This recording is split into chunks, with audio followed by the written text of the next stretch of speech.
So I just want to thank everybody again for being here today. It really means a lot to have you here. And I know it takes a lot to get here and to think about telling your story in front of strangers, sharing things that are so personal. And I just want you to know that it does make a difference. And you all made a difference today. So I just want to say thank you for doing that.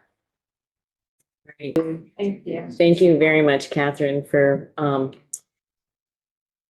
coming all this way and for sharing, which is obviously a really painful time in your life. And Yeah.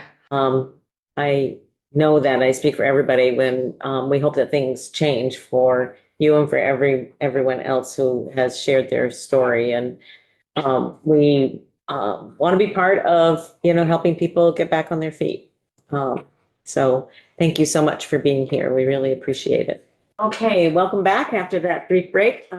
We have Catherine here with us now, and thank you so much for making your way here. And we are just really here to listen to you tell your story in your words, and appreciate so much you being here. And let's just do a quick, Catherine wasn't here when we introduced ourselves, so we won't go all the way around the room again, but we'll just do around the table. So I'm Teresa Wood, and I'm from Waterbury, and I also represent Bolton, Buellsport, and Huntington. I'm Ann Donahue, Northfield and Berlin. Good afternoon. I'm Dan Noyce. I represent Woolgate, Hyde Park, Johnson, and Belvedere. James Gregoire, Fairfield, Fletcher, and Bakersfield. Hi, I'm Jubilee McGill, and I represent Bridgeport, Middlebury, New Haven, and Woodbridge. Kelly Payala, I represent Londonderry, Weston, Andover, and Winfield. Hi, no, I represent South Burlington, Winston. I'm Dane Whitman from Bennington. I'm Ray Garofano. I represent Essex and Essex Junction. Hi, Catherine. I'm Taylor Small from Money State. Hi, I'm Jessica Bryston, and I represent Shelburne and St. George. So you can see we have people from all over the state here, and really we just want to hear and listen and learn from you. So please just introduce yourself we'll call it for the record. So we're glad you're here today. Hi, for the record, I am Catherine Frazine. Right now living in Brattleboro, Vermont, and I am in the hotel motel program. I am the mother of a 1-year-old and first experienced homelessness myself at the age of 18. All I want is for my child, is for her to have a life that is not this. And no matter what I try, there seems to be no way out. We just keep hitting roadblocks. I have been in the hotel motel program for a long time, but was given a period of ineligibility in May of 2023. That means that my child, partner, and I were not allowed to access emergency shelter and motels for 30 days. This was because we were exited from a hotel. Hotel owners and managers can make up anything, and we have no choice and no voice when they do. All that the rule says is that if we are exited for not following the rules, that allows hotel owners to make up anything. Our families, our children, and our lives can be put at risk. People with resources, wealth, and power are given a voice that we are not. If we do a fair hearing, it will not be done before the 30 days is over, so there really is no mechanism to keep us protected. During this period last year, I tried to return to my grandmother's house. My grandmother had raised me, but kicked me out when I turned 18. I have been experiencing homelessness ever since. I discovered quickly that this was not a situation that was going to work for my family this time either. My grandmother did not want us to stay still. We were once again left without anywhere to go. At the time that I was allowed again, when I tried to re-enter the program, I was told that there was no room availability. I tried over and over again to enter the program. One ESD worker gave me her number to text, so most of the communication we had was over text. I did not know then that this made it so that there would be no record of me trying to re-enter the program. I didn't know how this would impact me later. I thought that this was the practice and my best way to get in. I began trying in mid-June of 2023, but was unable to find a room until July 3rd, 2023. At this time, we were told that we were safe to stay in the hotels until June, and so we thought we were. They told us that we just had to renew every 28 days. During this time, we got signed up for coordinated entry with homeless prevention and began applying to connect to other supports. It seemed like there was a chance that we would be able to get our lives together. Quickly, homeless prevention told us that our case manager had left and that we need to assign us to a new case manager, but they were backed up and it would be a while. We have not heard from them again since. We renewed every 28 days as we were supposed to, and each time they just told us the same thing to renew in 28 days. I eventually was able to find a job and was supposed to start the week of November 9th.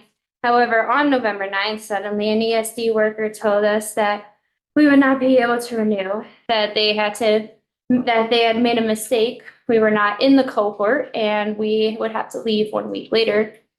We learned this on November 9th, and then we had to leave 1 week later. Economic Services did not give us the 28 days that people who are kicked out of the cohort are given. They just said that they made a mistake. Our 28 days were used, and in exactly 1 week, at the end of our voucher, at the beginning of winter, we would have nowhere to go. I did ask for a fair hearing. The hearing was scheduled after the date that we had to leave. I was expected to live in our car with our 1-year-old while we waited for the hearing. It was at this time that the hotel staff called End Homelessness Vermont on my family's behalf. I contacted them and Brenda talked to my Reach Up case manager in Economic Services to try to fix it. She worked with other providers to pay for us to have a little more time in the hotel and put in a motion to the Human Services Board to house us until the hearing was complete. The Human Services Board agreed to hear the motion before the case. However, when we got there, Brenda had to remind them that we were not hearing the entire case that day. We had not been prepared to do so. Then the board said that it was consistent with the department's practice to not house while we waited for the hearing. And Homelessness Vermont worked to make sure that we had a voucher on any night that there was a cold enough weather for night to night cold weather. And Homelessness Vermont and Life Intervention Team will again to buy nights where I could find resources and she could find resources. However, there was over 1 week when we were outside. It was cold in that time. My phone was ruined. I was not able to start my job from living outside, so I had to let that go. And every time we turned our car off, our daughter would say, she'd go, inside, inside. And she couldn't understand that there wasn't an inside to go to. I want to add that the heat in the car also doesn't work properly, and we couldn't find any resources to help us get our car fixed. And when Reach Up decided that they could help us fix our car, we took it to the dealership and got it fixed. And then at the last minute, Reach Up would pay for the repairs. When we finally were inside for a few days again, because there was several consecutive days of cold weather, enough for single night adverse weather, that was when the hearing was. In the hearing, I was expected to know every phone number that I had called from ESD. When people are experiencing homelessness, they don't always know every phone number they use because we borrow phones and ask for help, and we use other people's phones as well. There was no way to prove that we had tried to get in before June 30th. People getting benefits think that every time you interact with ESD that they make notes of it, but ESD does not. Sometimes they just tell you that there are no rooms and turn you away. If I had known the future, I would have insisted that a note be made. If you look at the notes in my ESD file, you would see that it said that I was listed as cohort over and over again. That didn't matter. It did not matter that I was told that each month, all that mattered was that they made the mistake, and the correction for the mistake was to throw me, my partner, and my baby on the street. We, those of us in the program, can't make a single mistake. If we do, we lose our voucher. We get a 30-day period of ineligibility. We lose access to safety. They, Economic Services, can make a large error, and somehow it still is us that has to pay for that error. This just doesn't seem right. The hearing did not get completed on that day, so it was rescheduled. In that time, I know that Brenda tried to negotiate a resolution with them. It seemed clear that the department was not going to let us back in the cohort, and so Brenda Siegel asked for the 28 days that everyone else gets when they are thrown out. She asked if we would drop the appeal if we agreed to that. We said yes, though it felt unfair and that we should be let back in the cohort, but if it was the only way to keep us safe, then we would. But the department would not even give us that deal either. That 28 days would have gotten us to December 15th and in for the winter. It was less than 2 weeks longer, and they said no. It was their mistake, not mine, and they would not do anything. Then I think that it was elevated by our representative, and suddenly the decision was reversed. Just the day before we would have ended up outside again, we made it to December 15th. None of this was right. It was also harmful, and I remember asking, doesn't anyone care that we have a 1-year-old? Doesn't anyone care about our baby? I said that on the phone to them during the hearing. But here's the thing, it isn't just us. There are lots of children not in the cohort that are not protected. There are lots of people with disabilities, lots of people with medical issues. It is not just us. There are so many people that were evicted, that were flooded, that had other reasons that they ended up homeless. Last night, we got a letter from the hotel owners telling us that we will have to leave on March 1st. We have heard that lots of people got these letters. No one has told us anything about what is happening. Just suddenly, we are getting letters from hotel owners, nothing from the state. We don't have anywhere to go. There is no communication. We keep just being shoved from inside to outside with no say, no communication, like we don't matter. I don't understand how that's okay. I wanted to tell my story today because there are so many of us. We don't need more requirements, more ways to prove ourselves valuable, more punitive measures, more required services. What we need is housing. We need to have options and be given the dignity of working with someone we trust to decide on our best opinion and best option. We need to be shown by all of you that that you value our safety too. We feel dismissed and ignored. I will never forget what it felt like to be left without support and outside in the cold with a baby. Please do something to change this for us, and please don't think it's okay to leave us outside while we wait. We are human beings too, and we deserve better than that. This could happen to anybody at any time, happen to anyone in this room. In fact, I really hope it doesn't, but it could. Thanks for your time. Thank you. Thank you. Thank you very much, Catherine, Uh, for, thank you. Welcome back to House Human Services this afternoon. We're going to be hearing from people with the lived experience of being homeless. And we want to welcome everybody to the committee today. And I know it can be kind of a nerve-wracking experience to be sitting at the head of the table. Yeah. You know, 11 people, you know, listening intently to what you're going to say, but we're all just people just like you. Yeah, you guys all seem really nice too. So. Thanks. Well, I saw you sitting here earlier this morning, and so you got a little sense of, we do like to ask questions, but we try not to be too whatever the word might be, that's not coming to me. Totally, yeah. Yeah. So welcome to our committee, and I would love, we're going to do introductions as people start to come in. Oh, we got people coming in now. That's great.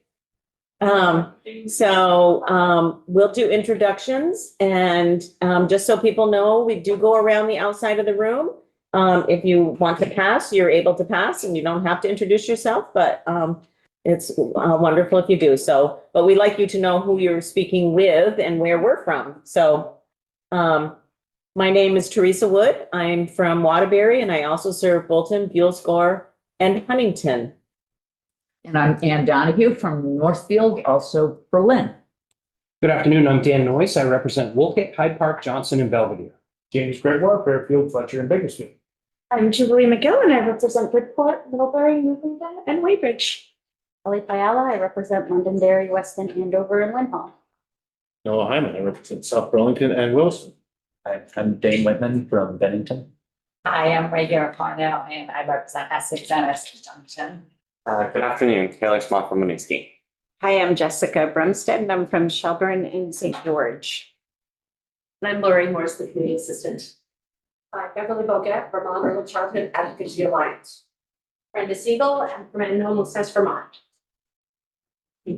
My name is Tamara, and I am in the hotel program.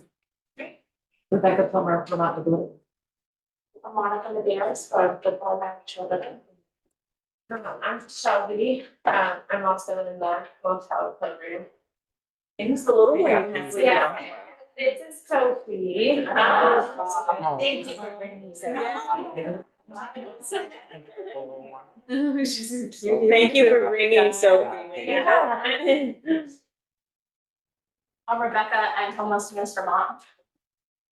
I'm Victoria from WCAX. I'm Jessica. I'm in the homeless shelter there in Rutland. Okay, thank you. And then, of course, we have our witness. Introduce yourself. I am Cohen Chase, and I'm also in the motel program, and I come from Quality Inn. Thank you. So I want to just, because it might be the first time for some of you, in terms of what it is that, sort of how we have kind of procedures here so that not everybody talks over everybody else and we can listen to the witness. So, if you were sitting around the table, meaning the legislators and the witness, that's your opportunity to speak or to ask questions. If there are questions from the side, we don't generally have people speak from the side, but if you have a question, you have to raise your hand and then be recognized by me.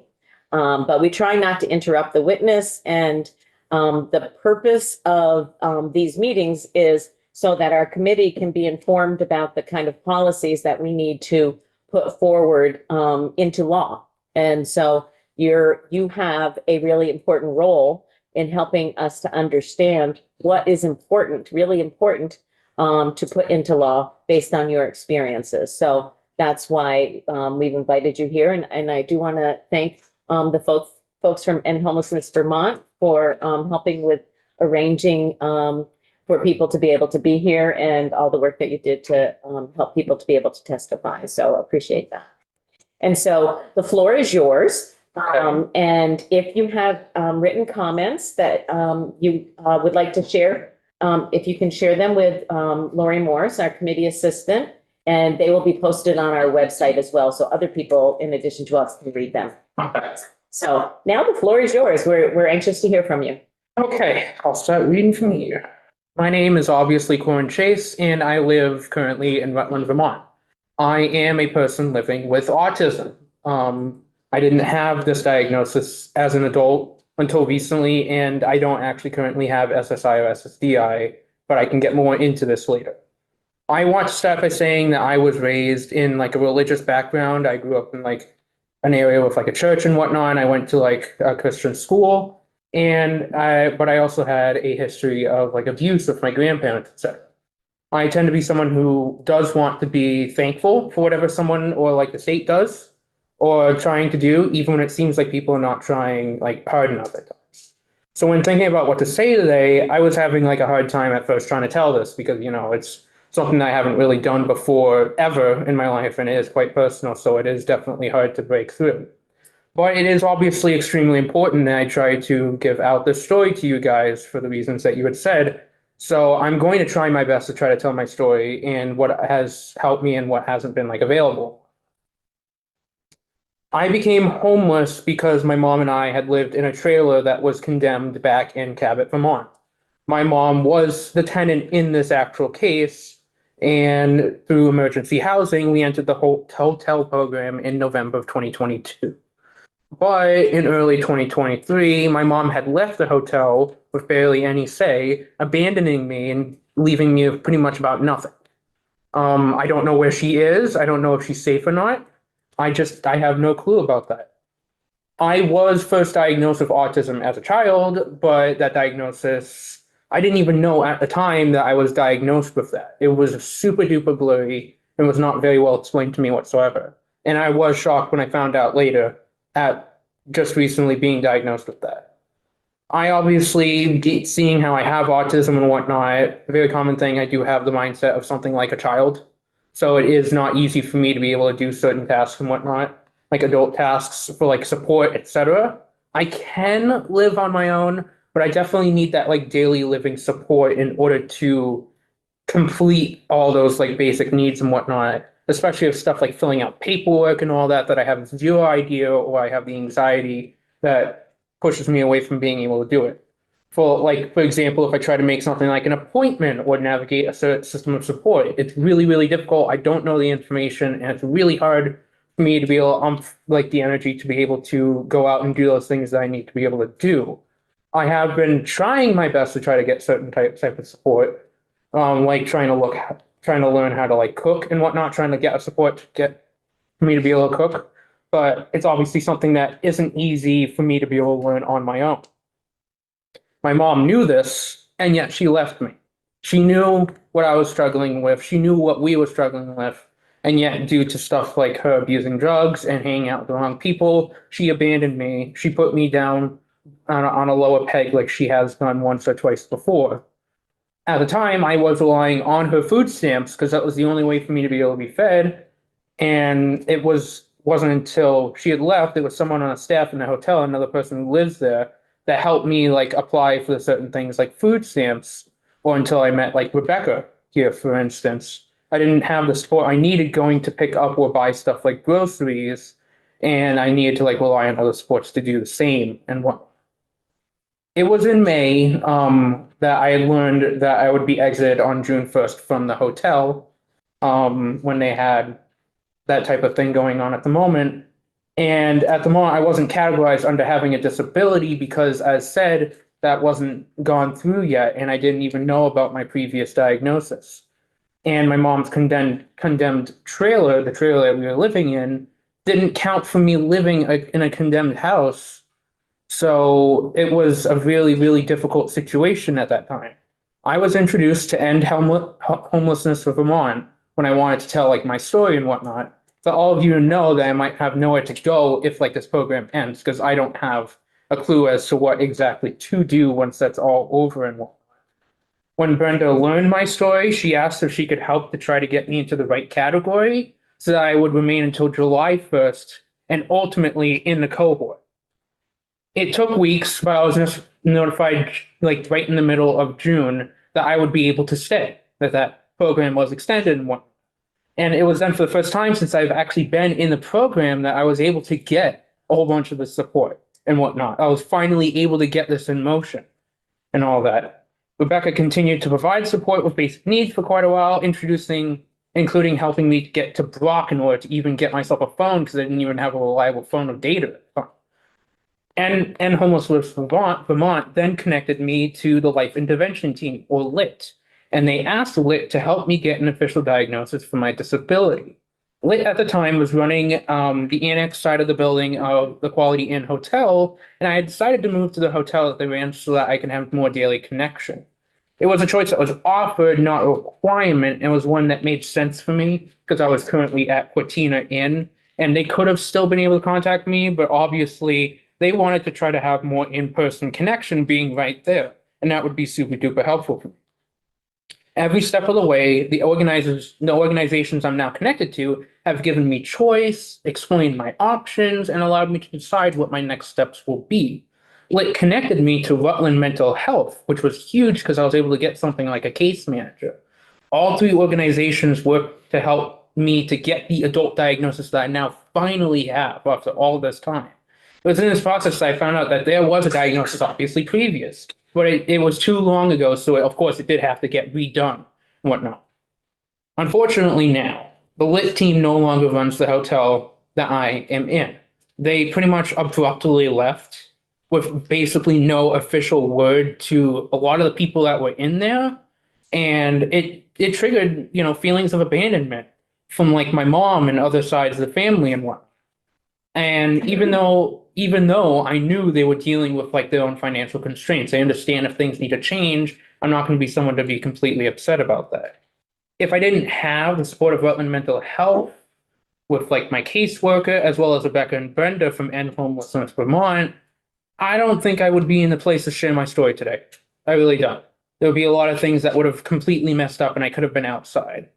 I was feeling pretty badly, and it really was making me feel a lot of the trauma of my family abandoning me, like I mentioned.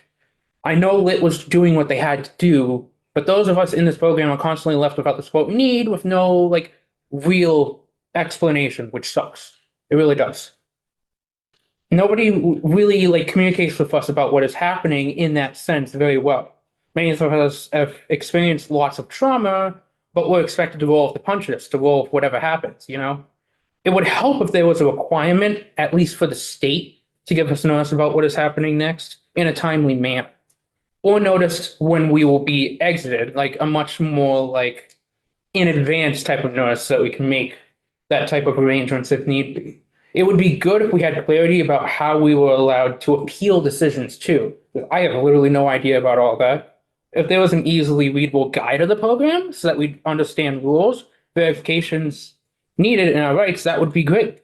I was just thrown into homelessness and a shelter program with disability that the program didn't recognize because I didn't have stuff like SSI or SSD, which would easily like be able to see that. currently, I am trying to qualify for a bridge housing program at the moment. But to qualify, I have to have a referral from homeless prevention.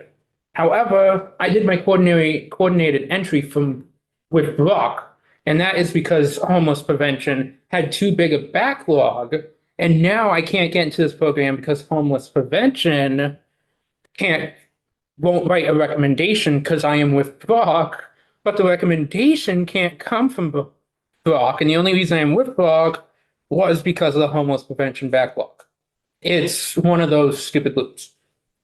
I imagine I'm not the only person fighting this barrier either, having to deal with this.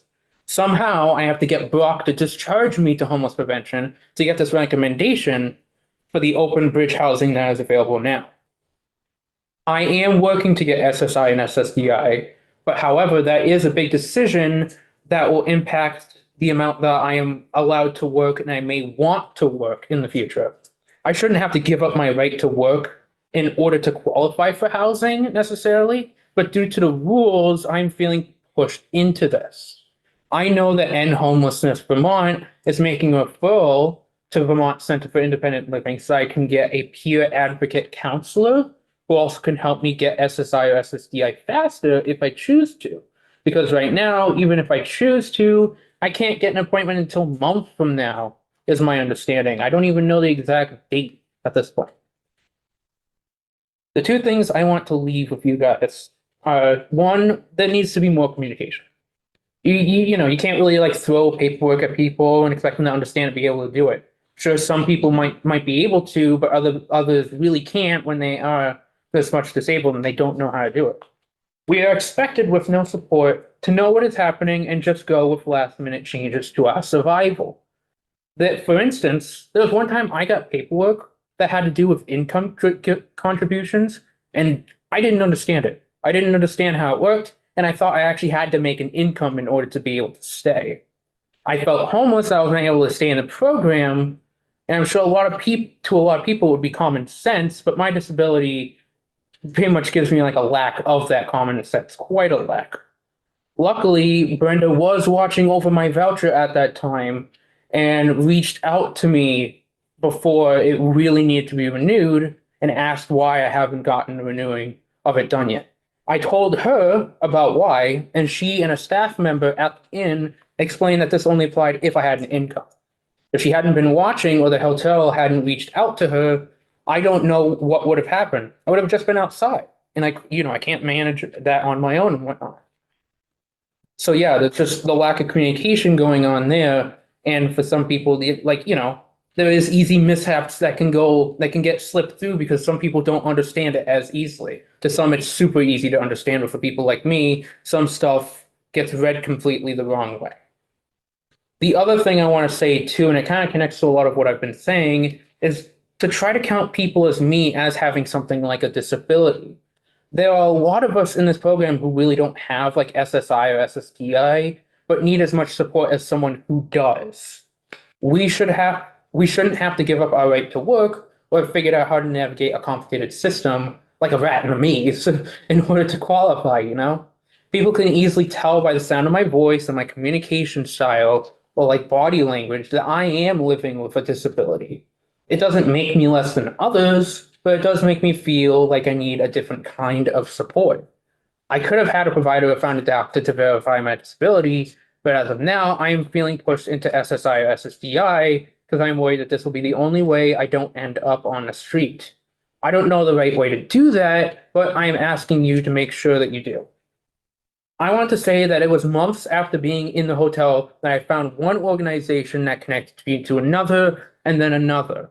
It was not until one person realized that I needed support that I got the support I needed to get to a place where there was even an opportunity for an apartment or bridge housing. People like me are not able to figure this out or not. That they can't live on their own, but they need the support. The system for us to get this help is messed up and it's complicated. It is hard to navigate for anyone, and certainly it was for me. It needs to be a lot more straightforward, and we need to be given more options for support right at the gate, instead of it taking forever for certain people like me to figure it out. And we need to be given more choices. Brenda has told me that this community, you guys have been doing great work, and I'm honestly happy to hear it. You guys are like great, seem like great people, and I am thankful for all that. I hope that you keep hearing from people like me about what we need and what would help us most. It means a lot to be invited here and be given the opportunity to tell my wacky little story. Thank you very much. Thank you. Thank you so much. Thank you for, yeah, you did awesome. I know it's not easy to sit up there and talk about yourself and talk about your story. Yeah. So I definitely appreciate that you did that. Mhm. Thank you very much. Thank you. All righty. Next, we're going to hear from Shelby.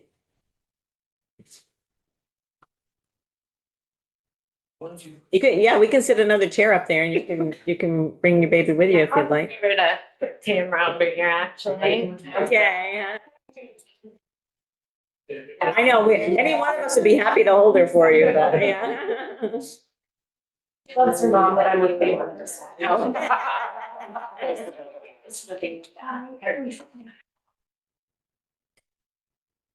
I'm excited. Welcome.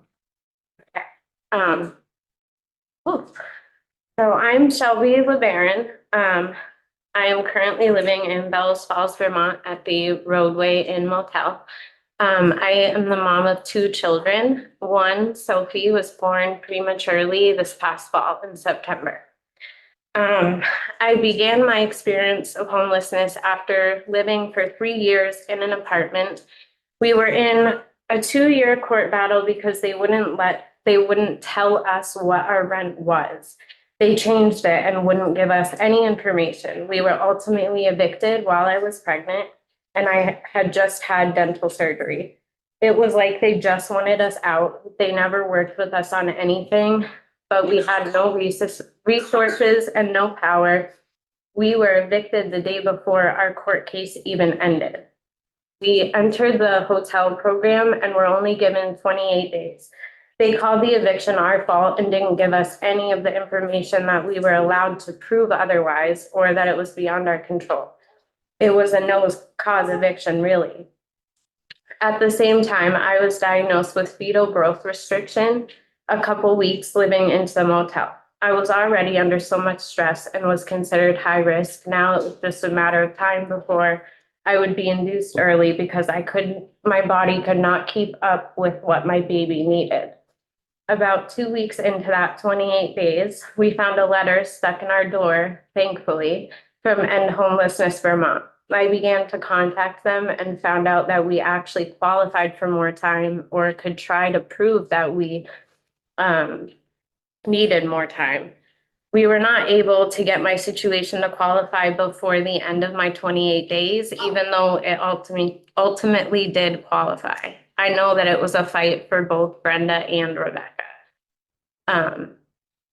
I was also going to the doctor every other day, wondering when they were going to induce me because my baby just was not growing due to all the stress that I was under. They scheduled my induction with only 2 days heads up, and it was right within a day or two from when I was supposed to be exited. In fact, I started having contractions on the day that I was supposed to be exited. They thought I was in labor. End Homelessness Vermont paid for us to stay for a couple of days, and within 2 days of our exit date, we got word that they would finally count our eviction under constructive eviction. I really don't understand why they didn't count our no cause eviction in the first place. They put my family and my new baby at risk, and we would have been outside with a premature baby and nowhere to go. We had 56 more days because of this. My family also works with Springfield Supportive Services, and they have been supportive and helpful. They do come by regularly, but anyone can tell their caseloads are so big, which causes the paperwork you need to find an apartment or anything to get out of the motel to get mixed up with other people's, and they have difficulty catching up at times. These people on the ground just can't be expected to handle the caseload they are by themselves. Our days ended before date-to-date adverse weather began. I was extremely worried because now I had a premature newborn baby and I didn't know what we were going to do. She was 4 pounds, 12 ounces at birth. We had used 84 days, so even that maximum length of time would have left us on the street. Brenda saw our days end approaching, and we didn't know, but she was already working on this. I also contacted Rebecca after I had talked to my economic services caseworker and was told that we would be sent outside. There were just no options. Very quickly, they were able to get a medical exception because Sophie, our new baby, had a visiting nurse. In simple black and white, it looks like 84 days would be enough time to find an apartment and get in an apartment. But when you have a no-cause eviction, you're pregnant, you have a family, that's just not enough time. We were not able to just search for apartments day and night. I was at the doctor and then having a baby and then having a premature newborn. I also have an 8-year-old at home.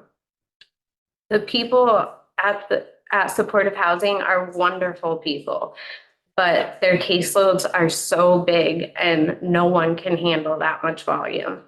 When you're in the motels, you have constant stress of, will I have a voucher? Won't I? When is it going to end? Is my family going to end up outside? What if I can't get a hold of economic services? And then we have to fight to have the benefits that the rules say we qualify for. It's just too much. It really shouldn't be like this. Supportive services should have people focus and experts on different individuals, like families, elderly people, people with disabilities, so that people can get the attention their case needs.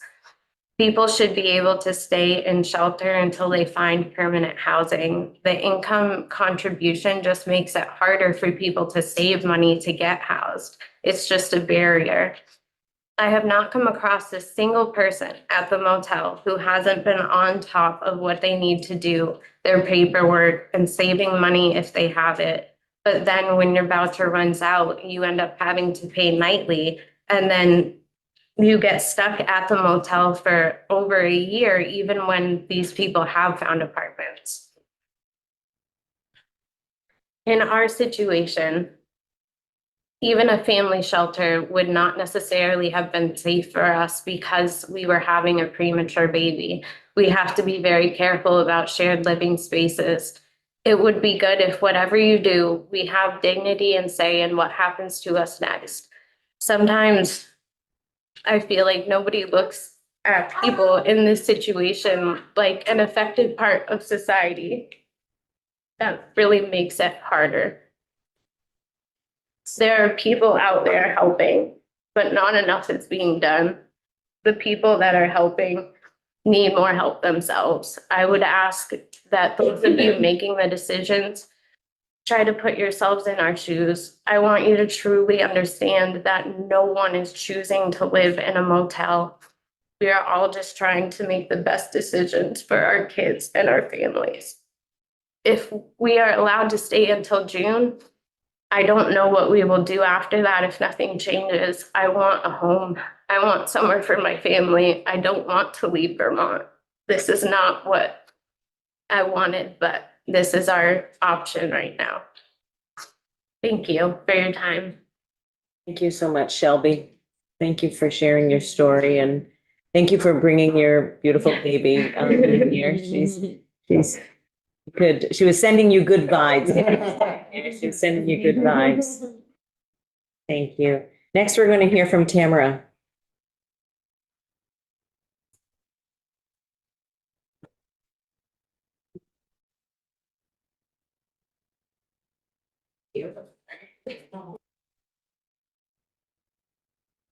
I dreaded the hot seat like the whole time. Like I know I'm coming next. She had to make me cry. I kept willing somebody to pass a tissue box down that way, and Brenda finally took care of it. Okay, so for the record, my name is Tamara Hodge, and I live in Bellows Falls, Vermont at the Roadway Inn as well. I have been in the hotel motel program since September 1st with my 3 kiddos. People often talk about people in the program like we aren't trying, like we just enjoy staying where we are. I'm sorry. It's okay. Take your time. Take your time. Every day is a new day. We work very closely with Springfield Supportive Housing, with our Reach Up case manager, and End Homelessness Vermont.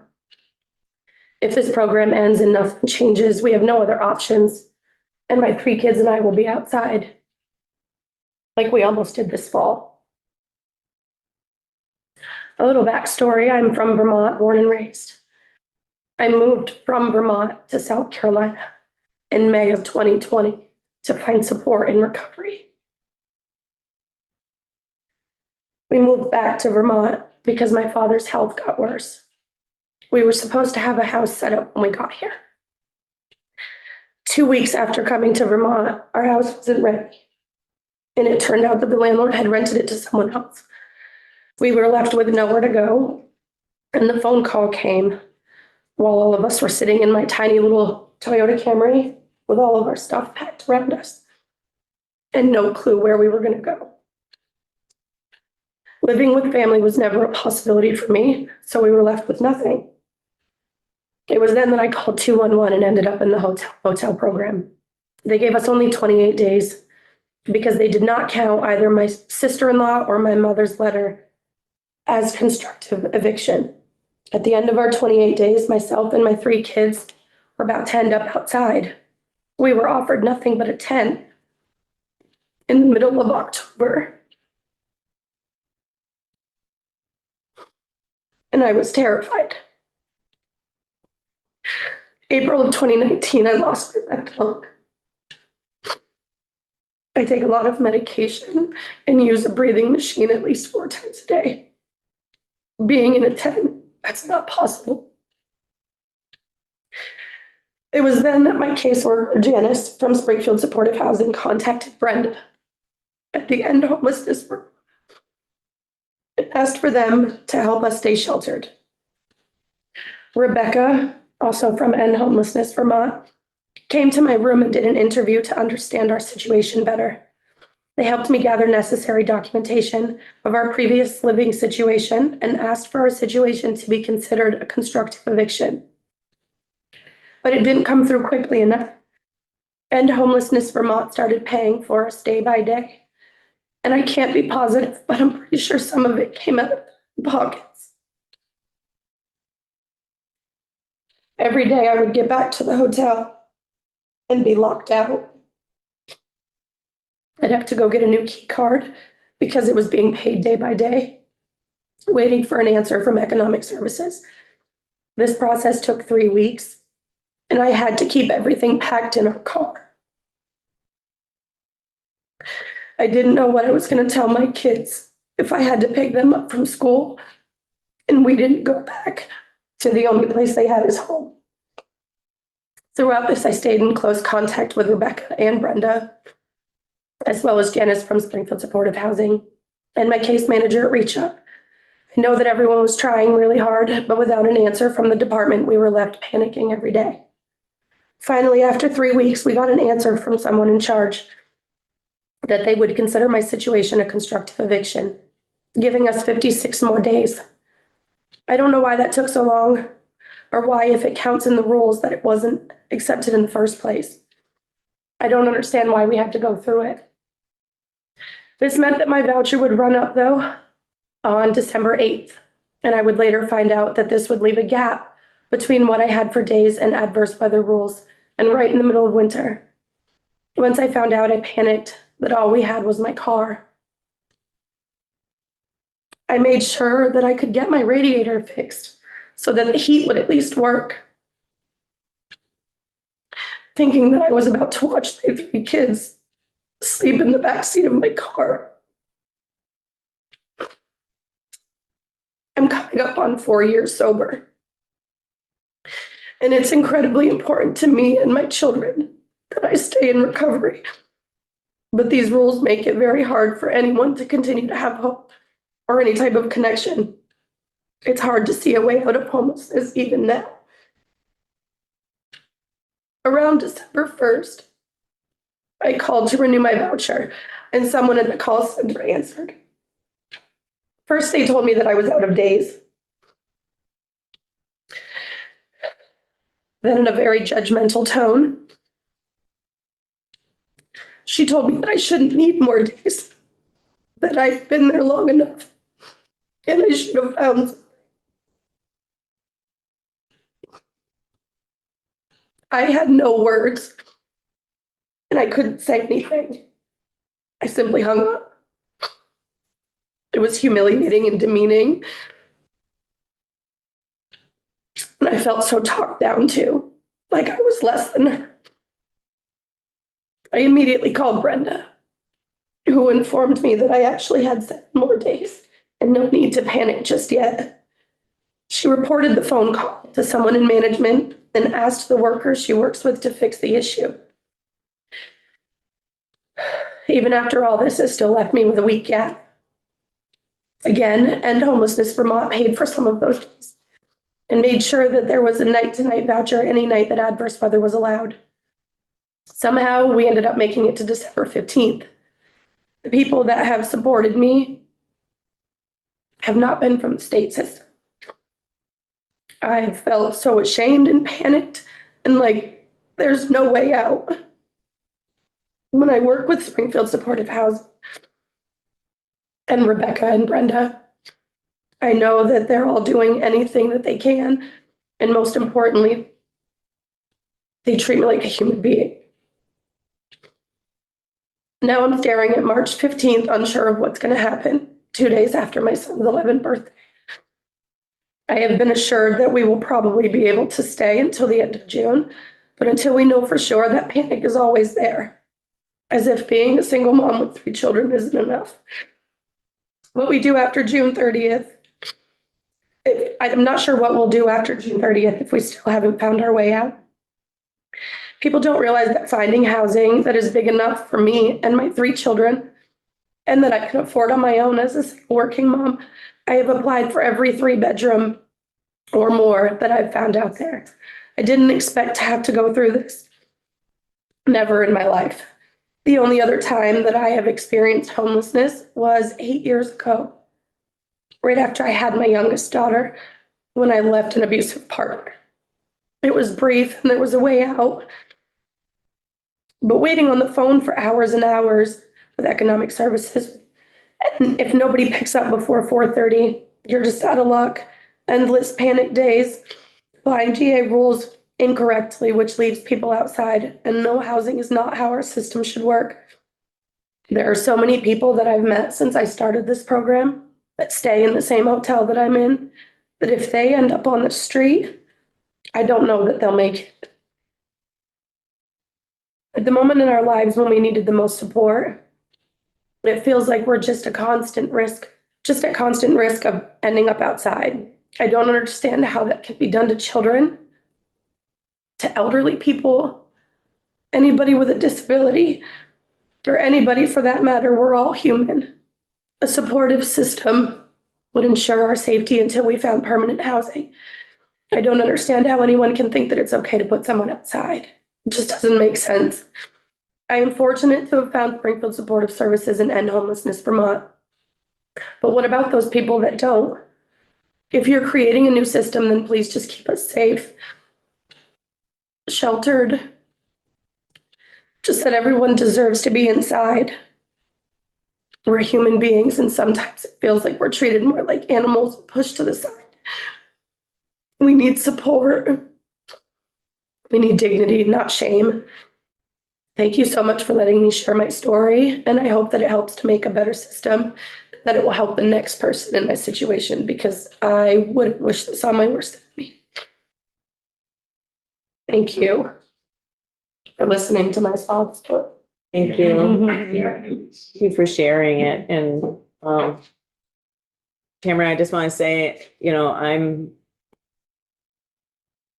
very sorry about the experiences that any of you have had, with the being treated disrespectfully and not with dignity. And that's not something that we want anybody in Vermont, regardless of anybody's circumstances to be treated. And so just want you to know that's not something that we support, and we would definitely expect differently.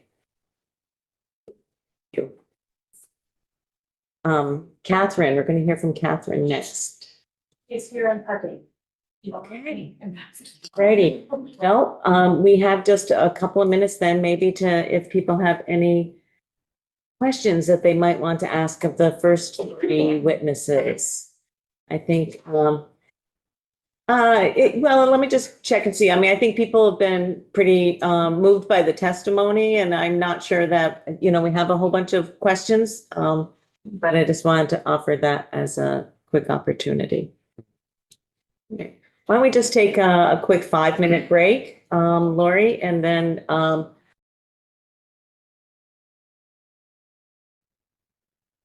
okay, welcome back, committee. This morning, we are now moving to our fourth topic of the morning on H661, an act relating to child abuse and neglect investigation and substantiation standards and procedures. As I mentioned last week, one of the things we wanted